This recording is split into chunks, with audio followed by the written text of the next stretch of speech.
নিজেরা এমন করে তৈরি করো যাতে কেউ বলতে না পারে ওকে কিছুই পারে না। তা আমি নিজে নিজে সব কিছু করার চেষ্টা করি। আজকে আমার রুমের দেওয়ালে আমি একটা আর্ট করছিলাম, ওইটা এখন রং করবো। তোমাদের সাথে শেয়ার করলাম কিলা লাগের বা ফুল ভিডিও দেখার পরে আমার আর্টটা কেমন হয়েছে কমেন্টে জানাবে।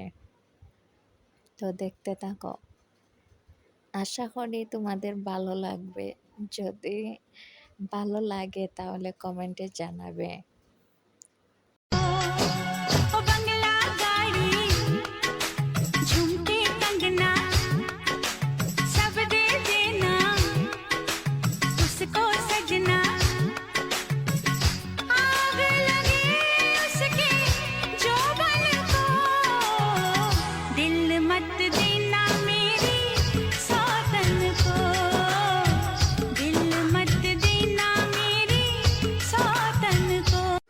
যারা যারা আমার এই ভিডিওটা দেখছো, আমি যে রং করলাম দেওয়ালে কেমন হয়েছে কমেন্টে বলবা।